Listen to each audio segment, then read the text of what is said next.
भारत में आई थी तब वो आई थी भारत में व्यापार करने और भारत का आर्थिक शोषण करने।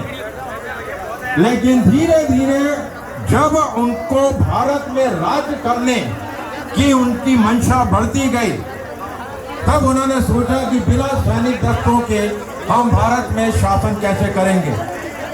और वो अपने साथ कोई ब्रिटिश सैनिक नहीं लाए थे। तब उन्होंने बड़ी चालाकी से 1750 से 1850 के बीच इन्होंने 8 रेजिमेंट अंग्रेजों ने खड़ी करी थी। दक्षिण में मद्रास रेजिमेंट, मध्य में मराठा रेजिमेंट, उत्तर पश्चिम में सिख, जाट, राजपूत और राजपूताना राइफल, उत्तर में कुमाऊं और पूर्व में उन्होंने डोगरा रेजिमेंट। और उस समय अहीरों की संख्या जो ब्रिटिश इंडियन आर्मी में काम कर रहे थे उनकी संख्या हजारों में थी। जब 1750 से 1850 के बीच ये 8 रेजिमेंट बनी, तब उस समय देश की सबसे शक्तिशाली यादव रियासत थी रेवाड़ी में, जिनके शासक थे राव तुलाराम यादव। राव तुलाराम ने अंग्रेजों के सामने अपनी बात रखी कि आपने 8 रेजिमेंट बनाई है, अहीर रेजिमेंट क्यों नहीं बनाई। तब अंग्रेजों ने तुलाराम जी को जवाब दिया कि राव साहब, हमने 100 साल में सिर्फ 8 रेजिमेंट बनाई है, आप थोड़ा धैर्य रखिए, हम अहीर रेजिमेंट भी बनाएंगे। लेकिन राव तुलाराम को अंग्रेजों की मंशा पता थी। उसके बाद आया 1857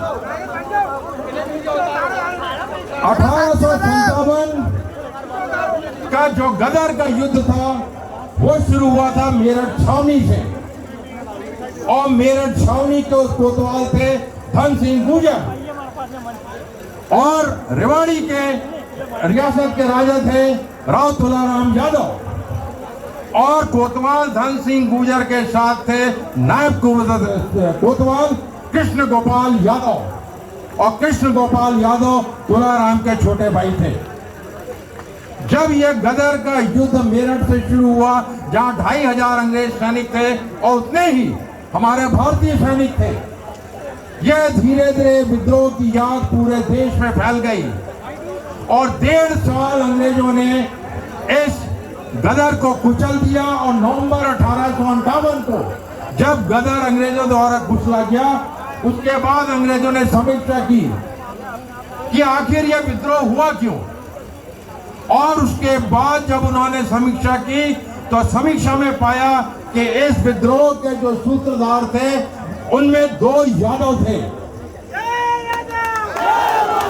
एक राव तुलाराम यादव और दूसरा कृष्ण गोपाल यादव।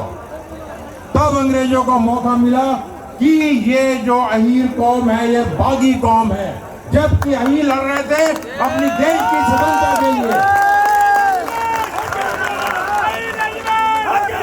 ये पहला कारण था कि अंग्रेजों ने अहीर रेजिमेंट नहीं बनाई, क्योंकि स्वतंत्रता में उन्होंने अहीरों को बागी कौम का दर्जा दिया। उसके बाद समय बढ़ता गया, राव तुलाराम की मृत्यु हो गई। रेवाड़ी की शासन की रियासत थी, उसमें अंग्रेजों ने कब्जा कर लिया। और 20 साल के बाद सन 1877 में वो रियासत उन्होंने तुलाराम के पुत्र राव युधिष्ठिर राव को वापस करी। और 1877 में ही अंग्रेजों ने डोगरा रेजिमेंट बना दी, लेकिन अहीर रेजिमेंट नहीं बनाई। उन्होंने युधिष्ठिर यादव को बोला कि युधिष्ठिर साहब, आप रेवाड़ी का तहसीलदार बनना चाहते हैं या सेनापति। अहीर ने बोला मैं सेनापति बनना चाहता हूं। तो युधिष्ठिर सिंह को अंग्रेजों ने बोला कि आप अहीरशाला खड़ा करिए। अंग्रेजों को पता था कि जिस हिसाब से पूरे विश्व में स्थिति है, उससे विश्व युद्ध नंबर 1 पहला विश्व युद्ध शुरू होगा। उन्होंने युधिष्ठिर सिंह को बोला, युधिष्ठिर जी आप अहीरों की भर्ती करिए। और युधिष्ठिर अंग्रेजों की बात को सच मानते हुए उन्होंने हजारों लाखों अहीरों को भर्ती किया। लेकिन अंग्रेजों की चालाकी देखिए, अंग्रेजों ने उन अहीरों की भर्ती ब्रिटिश इंडियन आर्मी में नहीं करी, बल्कि उनको हैदराबाद की सेना में भर्ती किया। 1913 के बाद जब पहला विश्व युद्ध शुरू हुआ, उस समय उसमें पहले से 2 लाख भारतीय सैनिक थे, जो धीरे धीरे बढ़ के 6 से 7 लाख हो गए। और पहले विश्व युद्ध में 77,000 से ज्यादा भारतीय सैनिक शहीद हुए थे, जिसमें 7,500 सैनिक अहीर थे। अंग्रेजों ने वादा किया था कि अगर स्वतंत्र पहला विश्व युद्ध अंग्रेज जीत जाते हैं तो वो देश को आजाद करेंगे, और आजाद करने की पैरवी वो इंग्लैंड की महारानी से करेंगे। अहीर वीरता से लड़े।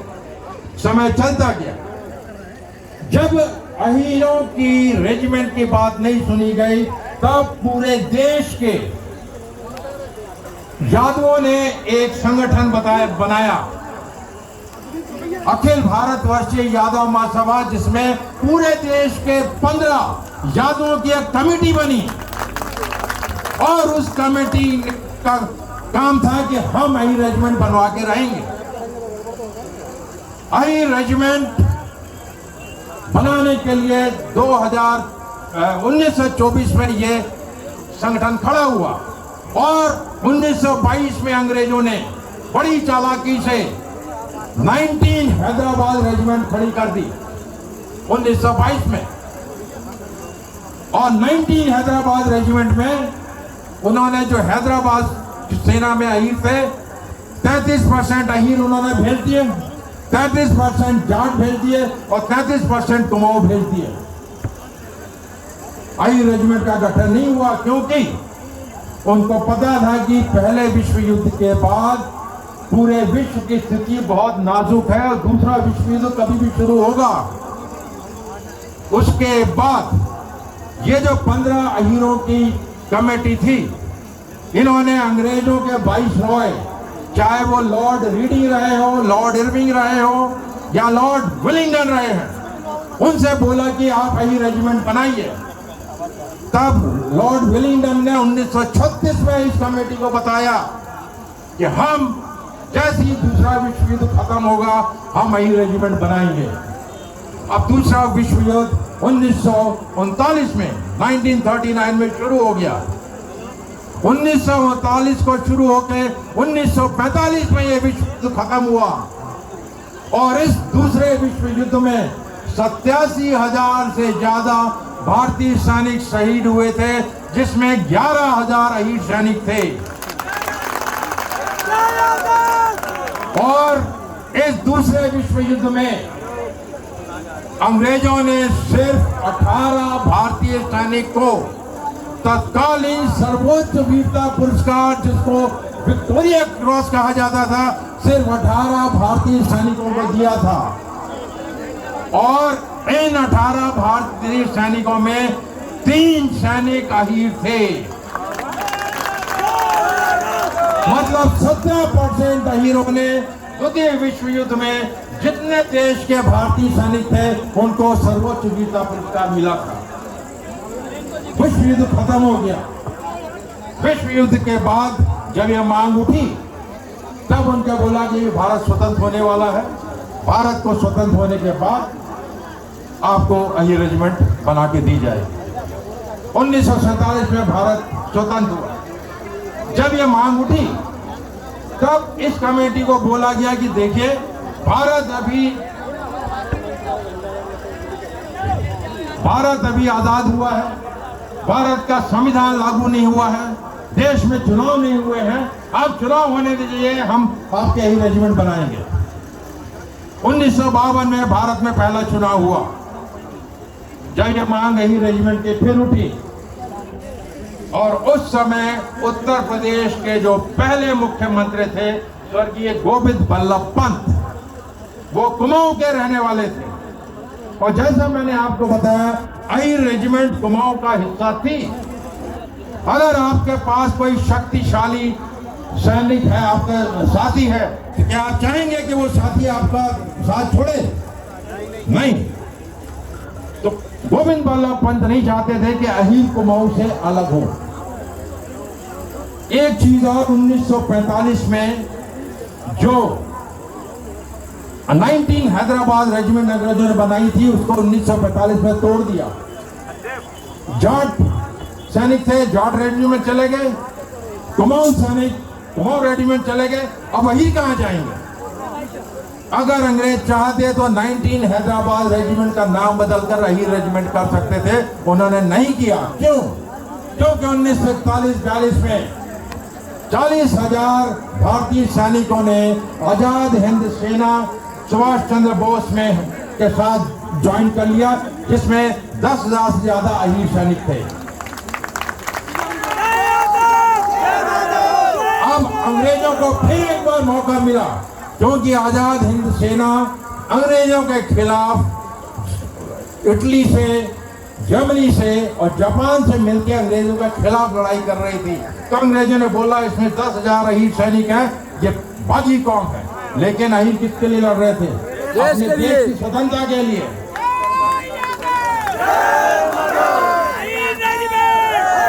अब स्वतंत्रता के बाद आप देखिए,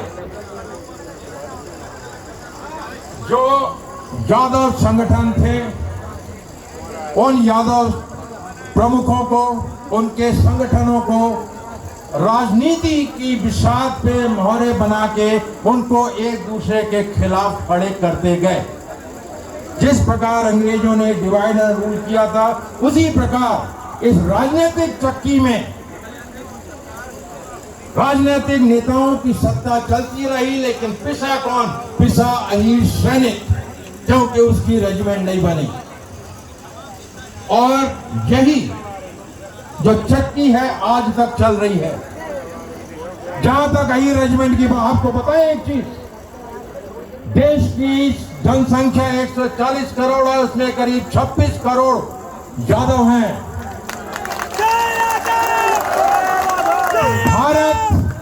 भारतीय सेना में 14 से 16% अहीर सैनिक हैं, जो अन्य जातिगत और क्षेत्रगत रेजिमेंट में सेवारत हैं।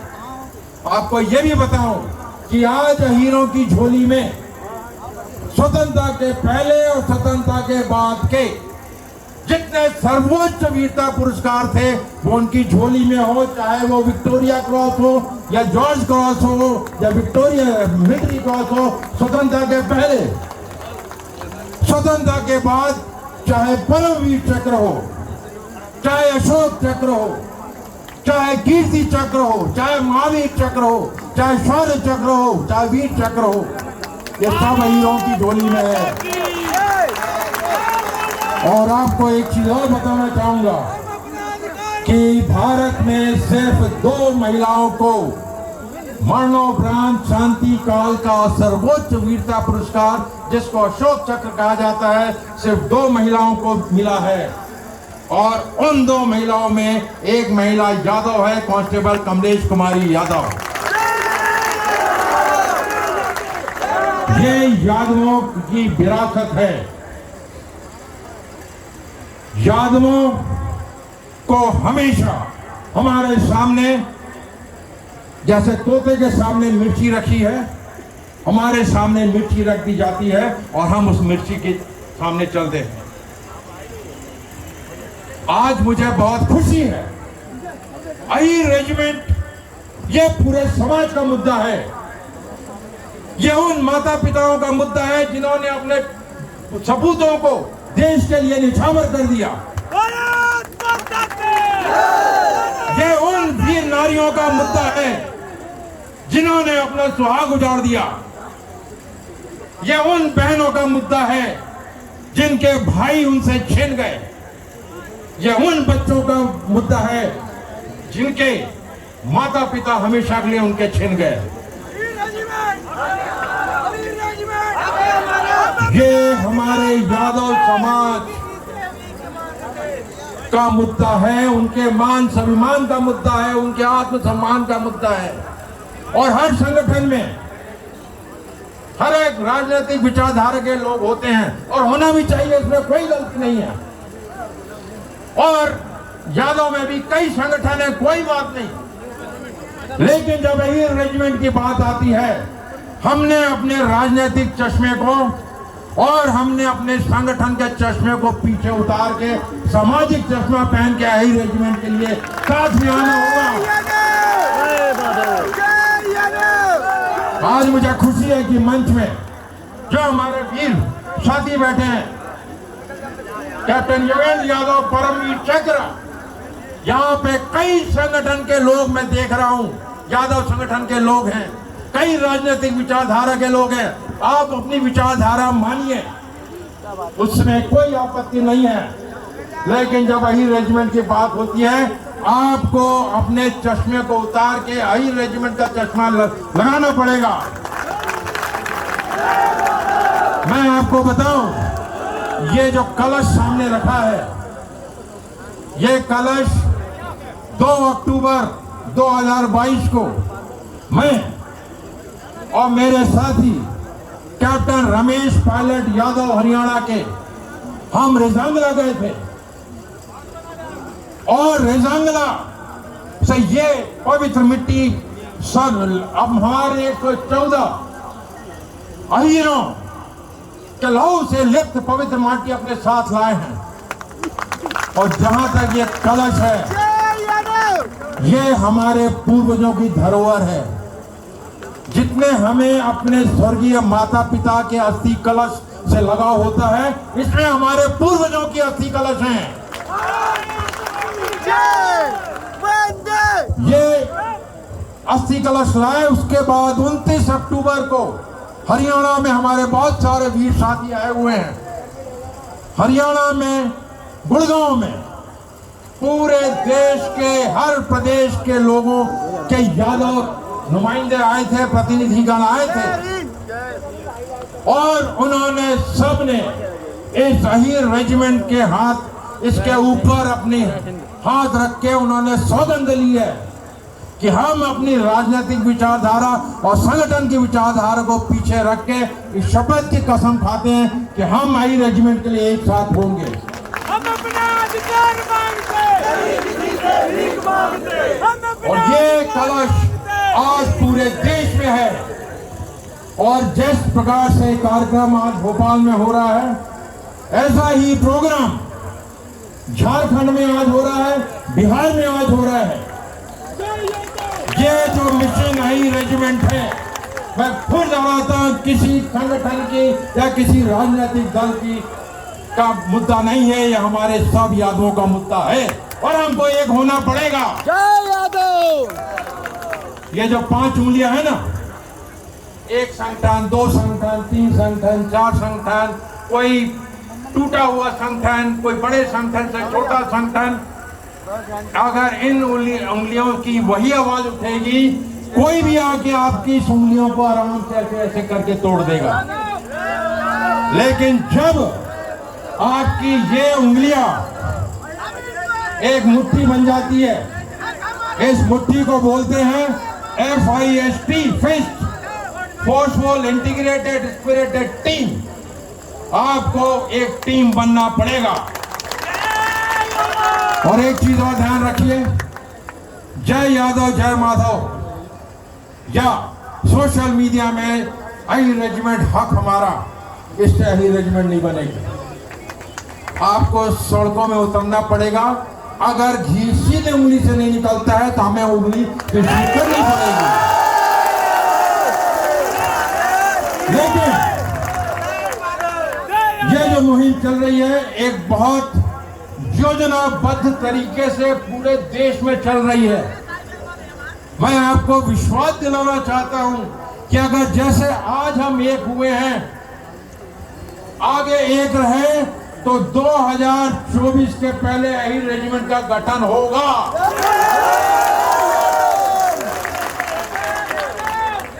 मैं किसी भी राजनीतिक दल से मुझे कुछ नहीं लेना है। मेरा जो मान सम्मान है मेरे सीने पे लगा है, जिसमें सेना मेडल भी है। ये मेरा मान सम्मान, मेरी इज्जत है। 5 लड़ाइयों में डट से हिस्सा लिया है और हमारे सभी पूर्व सैनिकों ने हिस्सा लिया है। ये इनके जो सीने में लगे इनका मान है। अब हमारे जीवन का सिर्फ एक ही उद्देश्य है कि अहीर रेजिमेंट का गठन, क्योंकि आने वाली युवा को पता होना चाहिए कि हमारे यादव समाज की धरोहर क्या है, हमारे यादवों का, हमारे पूर्वजों का देश के प्रति बलिदान जो हुआ है उनमें उनका क्या योगदान रहा है, आज हमें पता ही नहीं है। और मैंने जो आपको ये बातें बताई हैं बड़े संक्षिप्त में बताई। मेरा एक वीडियो है YouTube में, आप सब मेरा नंबर नोट कर लिए, जहां मैं जाता हूं अपना नंबर सार्वजनिक करता हूं 99106 99106 90297 99106 90297। आप इस नंबर में मुझे व्हाट्सएप करिए, लेकिन कृपया अपना नाम लिख दीजिएगा और भोपाल लिख दीजिएगा। मैं समझ जाऊंगा मेरी मुलाकात आपसे भोपाल के कार्यक्रम में हुई थी। मैं आपको वो वीडियो भेजूंगा, आप देखिए। ये इसीलिए नहीं क्योंकि ब्रिगेडियर प्रदीप ने वो वीडियो बनाया, नो, वो इसीलिए क्योंकि युवाओं को हमारे यादव समाज के अहीर रेजिमेंट के इतिहास के विषय में जानकारी होनी चाहिए। हमसे क्या गलतियां हुई हैं पहले, ताकि आगे हम वो गलतियां ना करें। यह किसी राजनीतिक पार्टी का मुद्दा नहीं है। यहाँ पे मंच पे मेरे वीर साथी बैठे हुए हैं। 2 दिसंबर को मैं आपको बताना चाहूंगा, 2 दिसंबर को मध्य प्रदेश के उज्जैन के आगे आगर से कितने लोग हैं, हाथ ऊपर करें। आप सबको पता होगा उस भारत जोड़ो यात्रा में मैं, मेरी पत्नी और सैनिक मेरे साथ थे, और हमने राहुल गांधी को वो अपने अहीर रेजिमेंट के गठन का ज्ञापन दिया है, और ये ज्ञापन हर राजनीतिक पार्टी को दिया जाएगा। जैसा मैंने कहा, पक्ष और विपक्ष, आज जहां तक जो सरकार पक्ष में है, जिसकी सरकार मध्य प्रदेश में भी है और केंद्र में भी है, अगर वो चाहें तो 2024 के पहले वो अहीर रेजिमेंट बनवा सकते हैं, लेकिन सिर्फ घोषणा से नहीं, क्योंकि आज वो पावर में है, वो अपनी रेजिमेंट बनाएंगे तब पूरा यादव समाज उनके साथ होगा। लेकिन सिर्फ वादों से ये काम नहीं चलेगा। जहां तक विपक्ष की पार्टी है, चाहे किसी पार्टी हो, कांग्रेस हो, सपा हो, जनता दल, आरजेडी हो, जेडीयू हो, बसपा हो, हमें किसी पार्टी से कोई गिला शिकवा नहीं है। जो भी पार्टी आधिकारिक घोषणा करेगी, अपने घोषणा पत्र में यह जारी लिखेगी कि जैसी अगर हमारी केंद्र में सरकार बनती है तो हम 1 हफ्ते के अंदर अहीर रेजिमेंट का गठन करवाएंगे। क्योंकि ये, जैसा मैंने कहा, अहीर रेजिमेंट हमारे मान सम्मान का मुद्दा है। ये जैसे युवा बैठे हैं, ये आपके भविष्य का मुद्दा है। हम तो चले जाएंगे, 2, 4, 5 साल, 10 साल हमारी जिंदगी और है, लेकिन जब आपकी आने वाली नस्लें आएंगी, कम से कम वो तो आपको ना बोले कि पापा आपने अहीर रेजिमेंट के लिए क्या किया। तब आप में इतनी हिम्मत होनी चाहिए थी कि मैंने अहीर रेजिमेंट के लिए आवाज उठाई है। मुझे पुलिस की लाठी पड़ी है, मुझे पुलिस की गोली पड़ी है, लेकिन गोली तभी चलती है जब वो आपका आखिरी विकल्प होता है। यहाँ पे सभी ने गोलियां झेली हैं। जोगेन ने 17 गोलियां खाई हैं, मैंने 2 गोलियां खाई हैं। गोली तब चलेगी जब हमारे ऊपर चलाई जाएगी। मुझे पूरा विश्वास है वो नौबत नहीं आएगी, क्योंकि हमारी सामूहिक ताकत ही सबसे बड़ी शक्ति है। और अगर आपको एक मच्छर मारना होता है तो मच्छर मारने के लिए आप हथौड़ा नहीं उठाते, और जहां भी विषम परिस्थिति आएगी आप ये मान के चलिए, जहां भी विषम परिस्थिति आएगी इस अहीर रेजिमेंट के गठन के कटीले पथ पर आप ब्रिगेडियर प्रदीप यदु और इन सैनिकों को सबसे सामने खड़े पाए होंगे। आज देश एक है सेना के कारण, और सेना ने कोई आसान नहीं किया। उन्होंने अपना कर्तव्य निभाया है और जज्बे से निभाया है। और सेना में जब सैनिक शहीद होता है ना, वो इसीलिए नहीं शहीद होता क्योंकि उसको दुश्मन से नफरत है, वो इसीलिए शहीद होता है क्योंकि उसको 140 करोड़ देशवासियों से मोहब्बत है।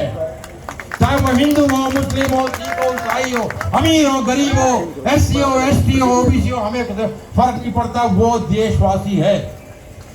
और जब सैनिक लड़ता है, ना उसके माँ बाप उसके साथ होते हैं, ना भाई बहन, ना पति, ना पत्नी, ना बच्चे, ना उसके मित्र।